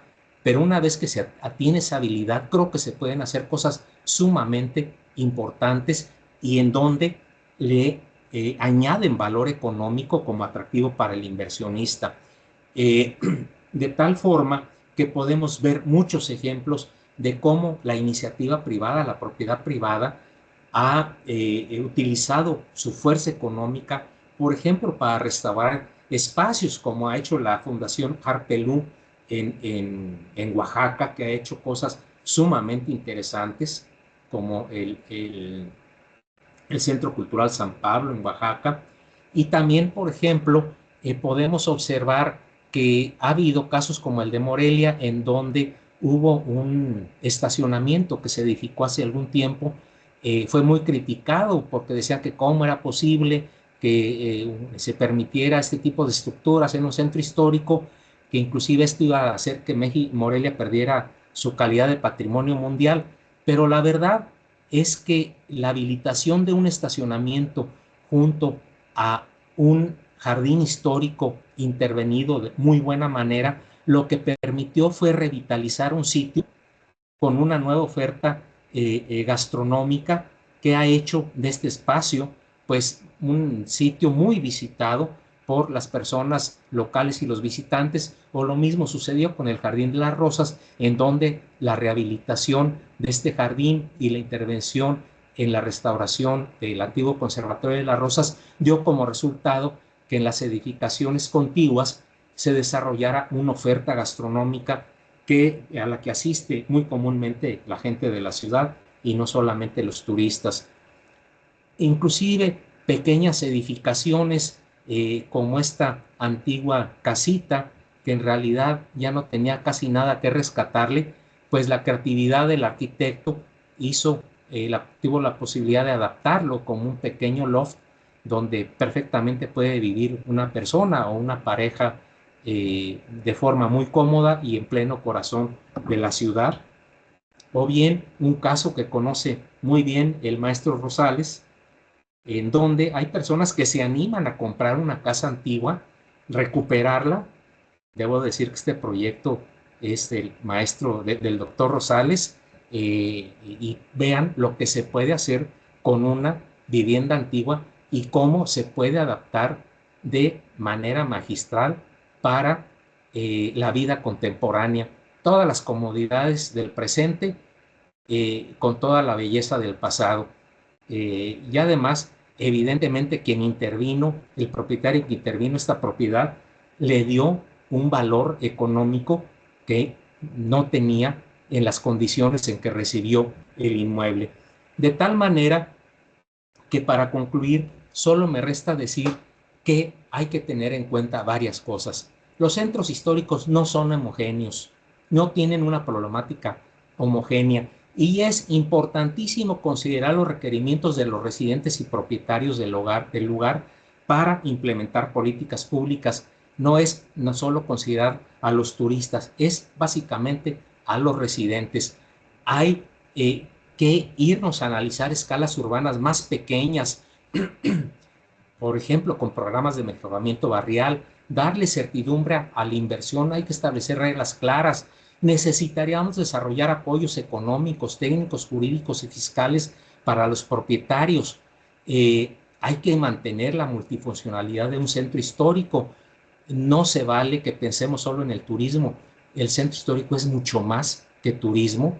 Hay que atender fenómenos de despoblamiento y aprovechar las oportunidades del centro histórico como área de residencia para la gente local, controlar el uso de vialidades y espacios públicos. Hay que atender las cuestiones de movilidad, modernizando las áreas peatonales, y hay que apoyar las fortalezas del centro histórico como sitio de residencia, sobre todo algo que nos han expresado los residentes. En un centro histórico todo está cerca y hay gente que valora esa cualidad. De tal manera que la conservación del patrimonio edificado privado sí se debe en primer lugar a la capacidad funcional de cada inmueble, y hay que entender que el ámbito de lo público solo puede incidir positivamente en lo privado si garantizamos que el inmueble puede mantener valores simbólicos funcionales, pero también económicos, porque lo económico es el interés del propietario.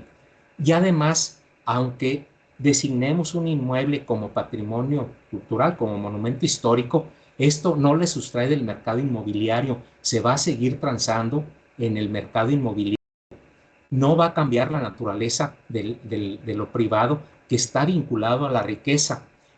No se altera el régimen de propiedad en esencia. Es propiedad privada con limitaciones, pero sigue siendo propiedad privada. Pero el problema es que se limitan los derechos de la propiedad y el ámbito público no asume la conservación del inmueble. Nada más lo regula, pero no asume de ninguna forma la corresponsabilidad para su preservación. De tal manera que de cualquier forma la intervención pública sí incide en la voluntad del propietario en el mercado inmobiliario e induce el uso para su consumo, muchas veces en actividades especializadas. De tal manera que hay que tener claro que también estos inmuebles en su conjunto se insertan en esquemas de aprovechamiento económico y que estas dinámicas, sobre todo turísticas, marcan efectos diferenciados en el patrimonio. Algo que es importante es que mientras el inmueble, el monumento histórico, sea más pequeño y frágil, va a tener más dificultades para conservarse y por lo tanto requeriría de mayores apoyos por parte de las entidades públicas, porque si no lo hacemos, estas edificaciones, estas más modestas, que son testimonio de la evolución urbana, están destinadas a desaparecer. Si no hace algo el ámbito público, dentro de poco no veremos más estas pequeñas edificaciones. Y es claro que esto se debe a que hay una ausencia de políticas claras para conservar el patrimonio edificado de propiedad privada, atendiendo las características de estos lugares. Y desgraciadamente podemos observar que hay una política pública no declarada, y es dejar que el libre mercado decida qué se conserva y qué no se conserva. Pero podemos decir también que las políticas públicas sí son capaces de inducir la acción del propietario privado, del mercado, y puede de alguna forma incidir en la conservación de estos espacios. Pero tenemos que plantear políticas públicas con un enfoque integral, actualizar y perfeccionar la legislación. Necesitamos dar incentivos fiscales. Hay que dejar de lado esa idea de que no debemos de transferir recursos públicos a los privados. Hay casos en que es indispensable. Hay que atender los barrios tradicionales, las zonas de amortiguamiento, las áreas periféricas de los centros históricos donde se está dando mayor destrucción. Hay que reconocer que estos bienes tienen una naturaleza económica. Hay que mantener la diversidad de usos de los centros históricos. Hay que incentivar la vida local, las tradiciones, las festividades populares, y algo que yo digo que podemos hacer desde la academia como algo mínimo, hay que influir en la valoración social de este patrimonio.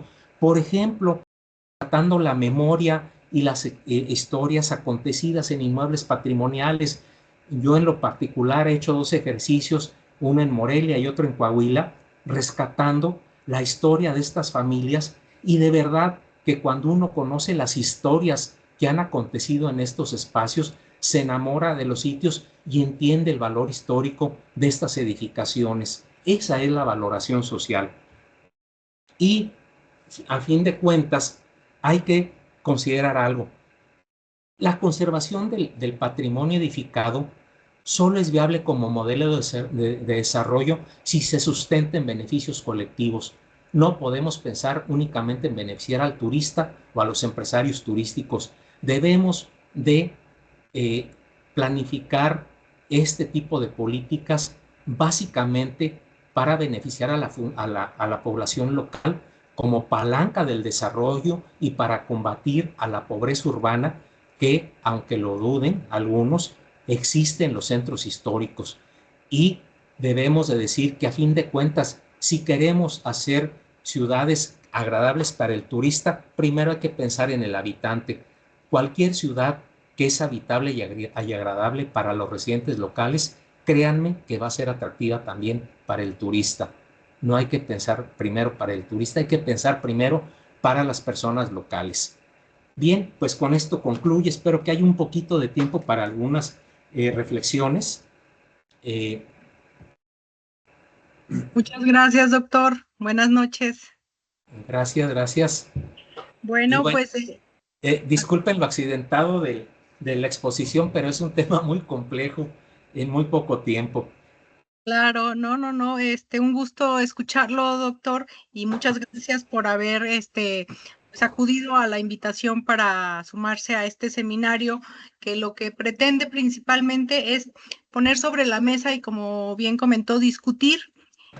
Y la única manera es a través de diferentes ejercicios, no en una sola dirección, y este seminario pues busca eso, partiendo del principio que es un derecho humano, el derecho a la cultura, el entendimiento del patrimonio, es un derecho y como todo derecho, pues también genera estas responsabilidades que tenemos como ciudadanos, como personas. Entonces, bueno, le agradezco mucho y por favor, quien esté interesado en hacer algún comentario o alguna pregunta, por favor, haga su participación, anote su participación aquí mediante la manita para poder darles, darles la voz.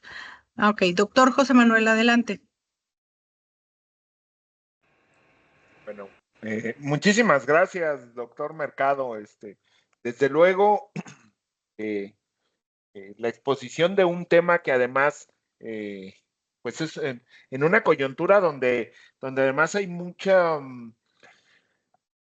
discusión sobre esto, pero además, y tal como nos lo exponías, los criterios, las ópticas de las realidades de los centros históricos como derecho, como capital cultural, como epicentro para regenerar la urbe, pues han cambiado en los últimos años, ¿sí? Es decir, con lo que ahora nos exponías, sí me parece muy notorio que hay una modificación, pues quizás en términos de esta, en lugar de poner candados cada vez más rigurosos, cada vez más estrictos, con límites más severos, atendiendo a que finalmente hay una idea de derecho a la cultura y además un potencial de carácter económico y para regenerar el hábitat, pues tal parece que nos está llevando a repensar qué hacemos con estos espacios históricos de la ciudad.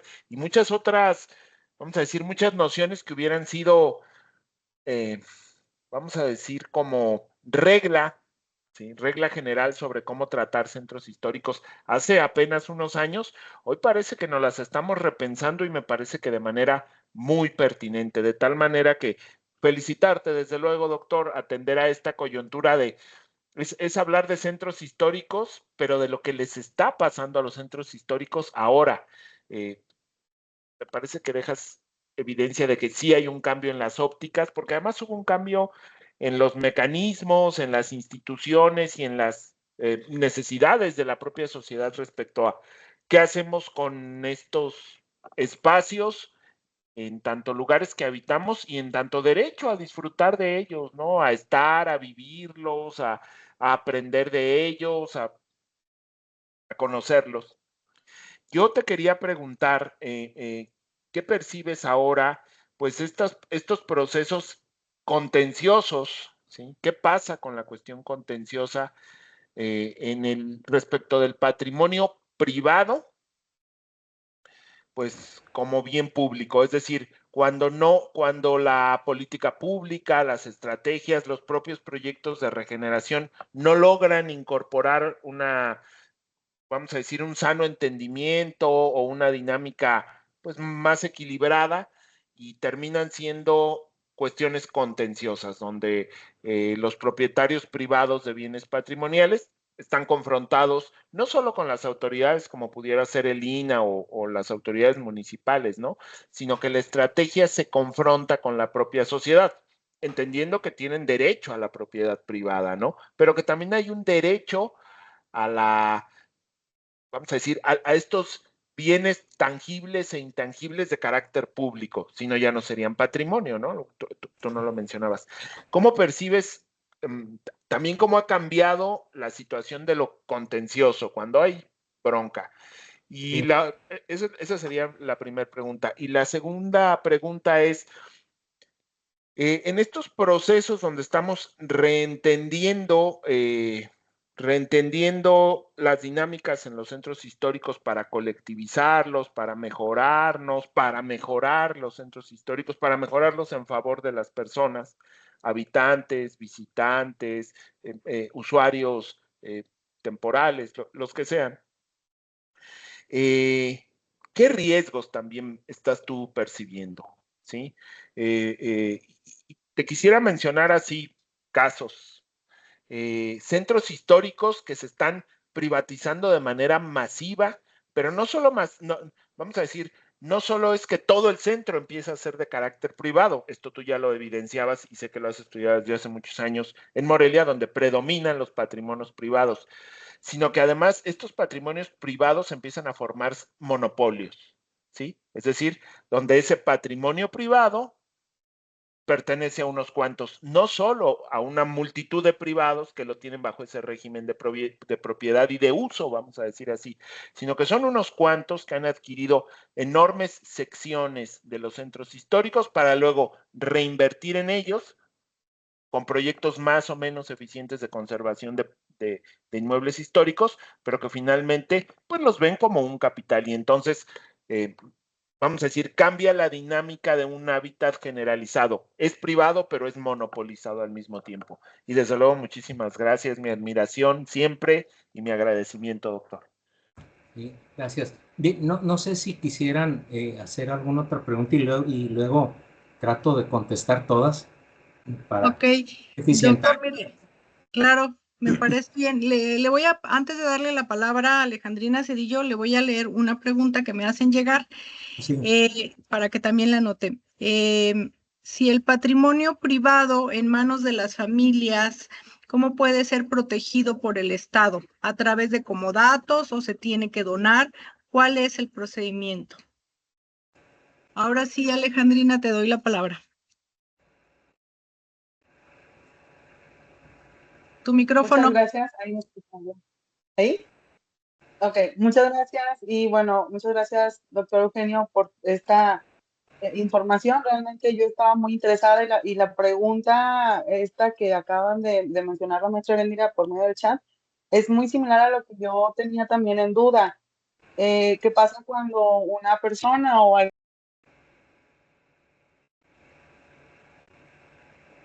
Se salió.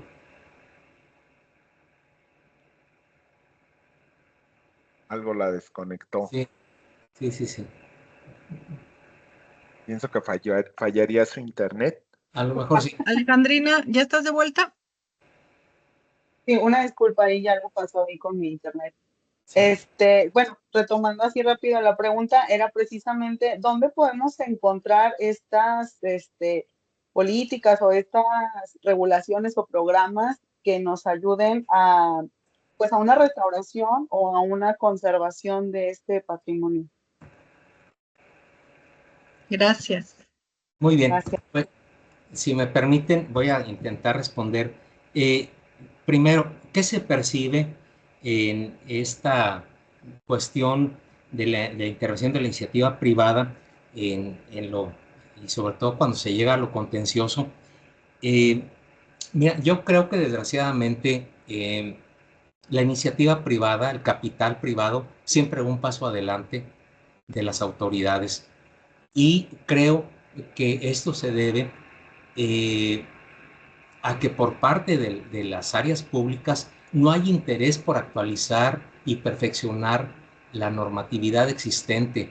Hay que recordar algo muy importante: la conservación del patrimonio no está contenida solamente en la Ley Federal de Monumentos. Esa es una parte, pero en realidad quien norma el desarrollo de la vida urbana y la dinámica de los centros históricos son los ayuntamientos a partir de los planes y programas de desarrollo urbano. Ahí es donde se definen estas políticas, de tal manera que creo yo que el gran problema es la falta de organismos especializados en el caso de los ayuntamientos, y cuando existen los organismos, por ejemplo, los institutos de planeación municipal o cosa por el estilo, hay una reticencia a entender el patrimonio desde el punto de vista económico. Inclusive los patrimonialistas nos resistimos mucho a ello, pero creo que es innegable que no podemos negar que las fuerzas económicas son las que están determinando el futuro de nuestro patrimonio, dado que el 90% de estos inmuebles son de propiedad privada, si no es que hasta más. Entonces, yo no entiendo cómo se va a soslayar ese aspecto. Yo sí creo que la única forma es que los institutos municipales contaran con verdaderos especialistas y con el apoyo de la academia para desarrollar políticas realmente efectivas, porque sucede que, respondiendo a la segunda pregunta, cuando hay una confrontación entre la iniciativa privada y las autoridades, siempre lleva la de ganar la iniciativa privada, sobre todo porque legalmente es muy complicado, por ejemplo, ganarle el caso a un propietario privado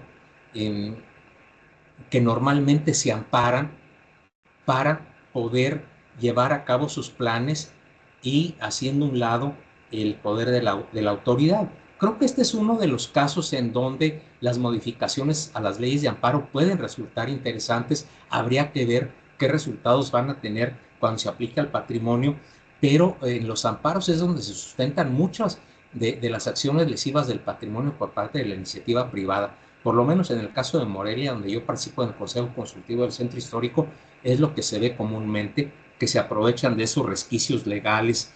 Y desde luego, en estos procesos, el mayor riesgo está para las pequeñas edificaciones.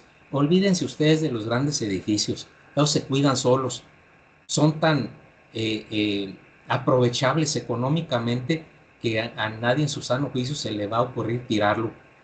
Sigue siendo un activo económico muy importante. No, yo llamo la atención sobre los pequeños patrimonios, esas casitas modestas que son testimonio del desarrollo urbano y que si no hay apoyos claros, económicos, técnicos por parte de la autoridad, van a desaparecer. Esto es un hecho. Aquí en Morelia han desaparecido un montón y desgraciadamente este vaticinio se ha cumplido, pero al pie de la letra.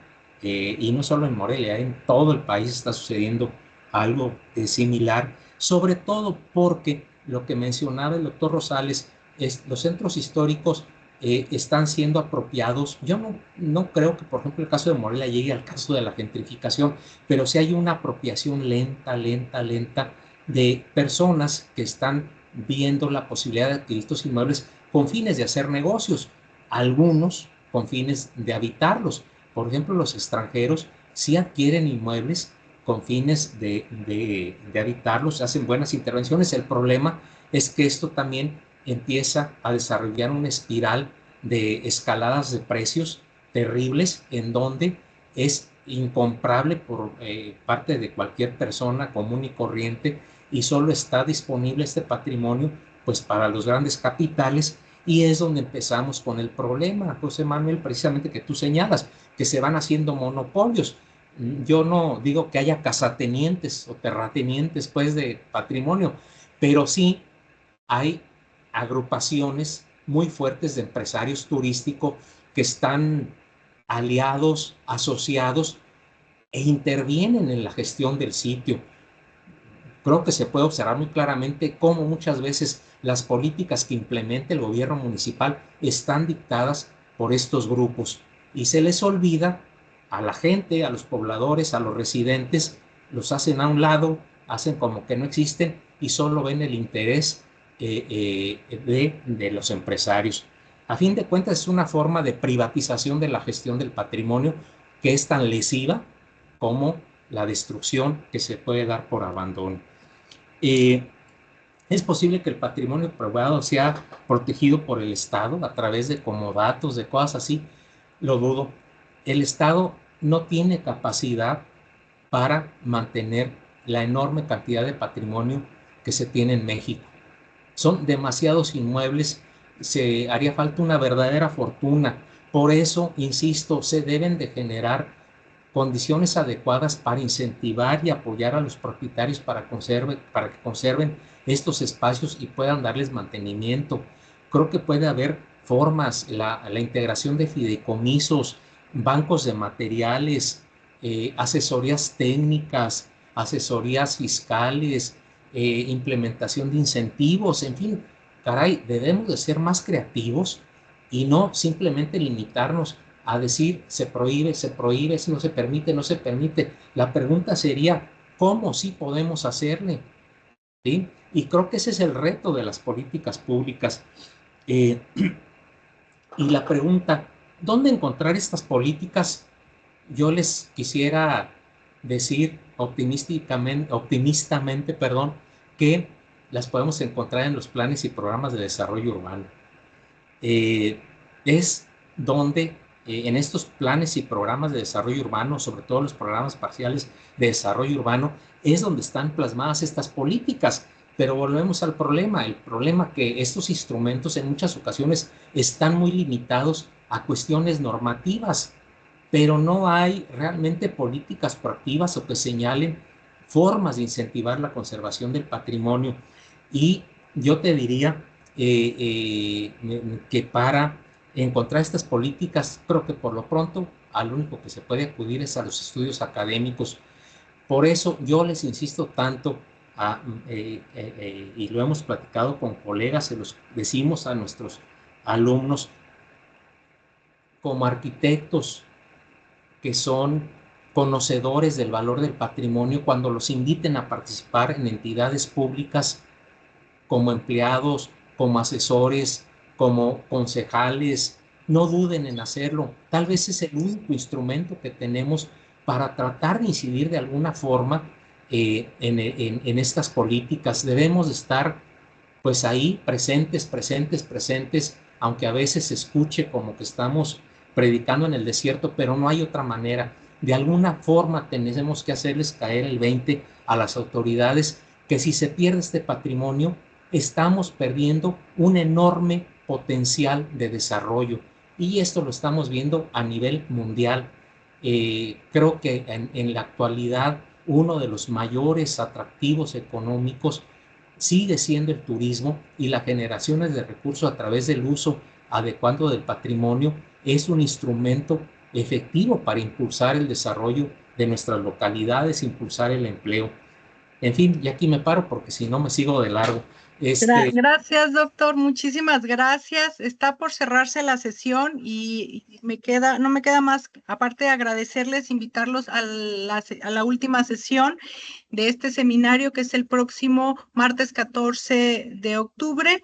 Y vamos a hablar sobre los mecanismos para registrar y proteger el patrimonio histórico-cultural. Y con eso dar por concluido este ciclo de temas a favor del derecho humano a la cultura. A todos muchas gracias. No sé si van a hacer la toma de la fotografía, que abran sus cámaras, a ver si todavía nos da oportunidad. Sí, maestra, hola, buenas tardes a todos. Buenas tardes. Gracias. Quien tenga la oportunidad de prender su cámara, por favor, para hacer la toma de asistencia. Gracias.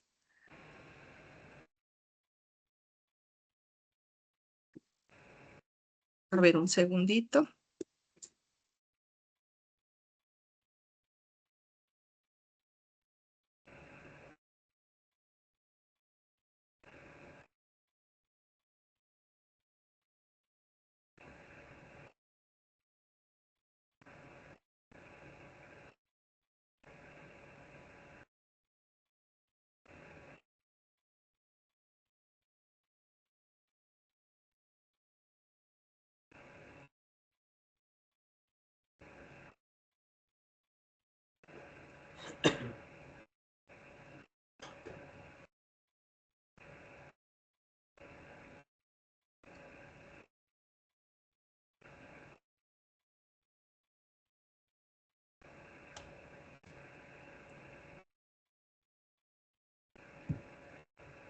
¿Listo?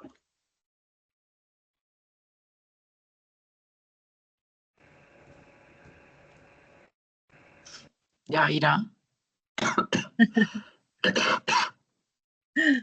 Bueno, muchas gracias a todos y nos vemos el próximo martes. Doctor Eugenio, nuevamente muchísimas gracias. Gracias a ustedes. Buenas noches.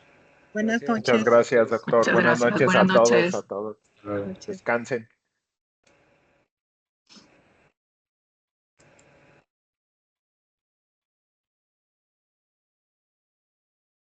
Ayere, gracias. No, a ti muchas gracias, que te mejores. Gracias.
No sé.